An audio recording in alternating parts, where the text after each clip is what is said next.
ಸಂತ್ರಸ್ತ ಕುಟುಂಬಗಳಿಗೆ ಮುಖ್ಯಮಂತ್ರಿ ಸಿದ್ದರಾಮಯ್ಯ ಭೇಟಿ ನೀಡಿ ಸಾಂತ್ವನ ಹೇಳಿದರು. ಜಿಲ್ಲೆಯ ಮುಂಡರಗಿ ತಾಲೂಕಿನ ಜಂತ್ಲಿ ಗ್ರಾಮದಲ್ಲಿ ಆತ್ಮಹತ್ಯೆ ಮಾಡಿಕೊಂಡಿದ್ದ ರೈತ ದೇವೇಂದ್ರಪ್ಪ ಪವಾಡಶೆಟ್ಟರ ಮನೆಗೆ ಭೇಟಿ ನೀಡಿದ ಸಿಎಂ ಸಿದ್ದರಾಮಯ್ಯ ಕುಟುಂಬದವರಿಗೆ ಸಾಂತ್ವನ ಹೇಳಿದರು. ಅಷ್ಟೇ ಅಲ್ಲ, 7 ಲಕ್ಷ ರೂಪಾಯಿ ಪರಿಹಾರದ ಚೆಕ್ ವಿತರಿಸಿದರು. ನಂತರ ಪೇಟಾಲೂರ ಗ್ರಾಮದಲ್ಲಿ ಆತ್ಮಹತ್ಯೆ ಮಾಡಿಕೊಂಡಿದ್ದ ರವೀಂದ್ರ ಕೊಪ್ಪದ ಅವರ ಮನೆಗೆ ಭೇಟಿ ನೀಡಿ ಕುಟುಂಬದವರಿಗೆ ಸಾಂತ್ವನ ಹೇಳಿ 2 ಲಕ್ಷ ರೂಪಾಯಿ ಚೆಕ್ ವಿತರಿಸಿದರು. ಈ ಸಂದರ್ಭದಲ್ಲಿ ಕೆಲ ರೈತ ಮುಖಂಡರು ಮುಖ್ಯಮಂತ್ರಿಗಳ ಭೇಟಿಯ ಬಗ್ಗೆ ಅಸಮಾಧಾನವನ್ನ ವ್ಯಕ್ತಪಡಿಸಿದರು. ಇದೊಂದು ಕಾಟಾಚಾರದ ಭೇಟಿ ಎಂದು ಆಕ್ರೋಶವನ್ನ ವ್ಯಕ್ತಪಡಿಸಿದರು.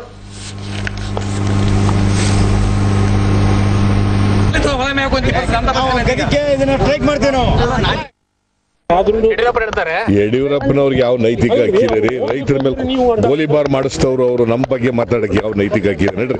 ದನಕರುಗಳಿಗೆ ಮೇವಿನ ಬಗ್ಗೆ, ಉದ್ಯೋಗದ ಬಗ್ಗೆ ಇವೆಲ್ಲ ಕೂಡ ಸಂಪೂರ್ಣ ಒಂದು ಮಾಹಿತಿ ತಗೊಳ್ಳಿಕ್ಕೆ ನಮ್ಮ ರೆವಿನ್ಯೂ ಮಂತ್ರಿಗಳು, ಅಗ್ರಿಕಲ್ಚರ್ ಮಿನಿಸ್ಟ್ರು ಮತ್ತು ರೂರಲ್ ಡೆವಲಪ್ಮೆಂಟ್ ಮಿನಿಸ್ಟ್ರು ನಾಳೆ ರಾಯಚೂರಿನ ಗುಲ್ಬರ್ಗಾ ಡಿವಿಷನ್ ರಾಯಚೂರಿನಲ್ಲಿದೆ, ಆಮೇಲೆ ಬೆಳಗಾಂ ಡಿವಿಷನ್ ಹುಬ್ಳಿ ಧಾರವಾಡದಲ್ಲಿದೆ. ಈಗ 4 ರೆವಿನ್ಯೂ ಡಿವಿಷನ್ಗಳಲ್ಲಿ ಮಾಡಿದ ಮೇಲೆ ಸಂಪೂರ್ಣ ಮಾಹಿತಿ ಪಡ್ಕೊಂಡ ಮೇಲೆ ಕ್ಯಾಬಿನೆಟ್ ಅದ್ರ ಬಗ್ಗೆ ಚರ್ಚೆ ಮಾಡಿ ಸಬ್ ಕಮಿಟಿ ಇದೆ, ಚರ್ಚೆ ಮಾಡಿ ಆಮೇಲೆ ತೀರ್ಮಾನ ಮಾಡಿ. ಅಲ್ಲ, ಈಗ ಅದಕ್ಕೆ ಆಲ್ ಪಾರ್ಟಿ ಡೆಲಿಗೇಷನ್ ಹೋಗ್ಲಿಕ್ಕೆ ಪ್ರೈಮ್ ಮಿನಿಸ್ಟರ್ದು ಅಪಾಯಿಂಟ್ಮೆಂಟ್ ಕೇಳಿದ್ದೀನಿ.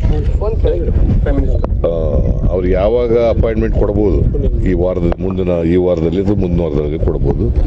ಅವ್ರು ಕೊಟ್ಟ ತಕ್ಷಣ ಆಲ್ ಪಾರ್ಟಿ ಡೆಲಿಗೇಷನ್ ತಗೊಂಡು ಹೋಗ್ತಾ ಇದ್ದಾರೆ. ಅದ್ರ ಬಗ್ಗೆ ಪರಿಶೀಲನೆ ಮಾಡ್ತೀವಿ.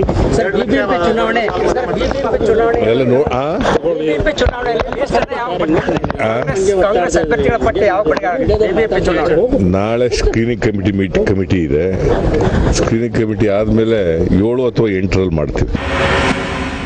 ಅಖಂಡ ಜಿಲ್ಲಾ ಗದಗ ಇದೆಲ್ಲ ಸಂಪೂರ್ಣವಾಗಿ ಬರಗಾಲದಿಂದ ಪೀಡಿತವಾಗಿ ನಿಜವಾಗಿ ಇವತ್ತು ನಮಗೆ ದುಃಖಕರ ಅನ್ಸುತ್ತೆ. ಇವತ್ತು ಸಿಎಂ ಸಾಹೇಬರು ಅವ್ರು ಬರ್ತಾರೆ ಅಂತ ಹೇಳ್ಬಿಟ್ಟು ಲಕ್ಷಾಂತರ ಕೋಟಿ ಹಣವನ್ನು ಖರ್ಚು ಮಾಡಿ ಸಿಬ್ಬಂದಿಯನ್ನು ಇಲ್ಲಿ ಸ್ಥಾಪನೆ ಮಾಡಿದಾರಲ್ಲೇ.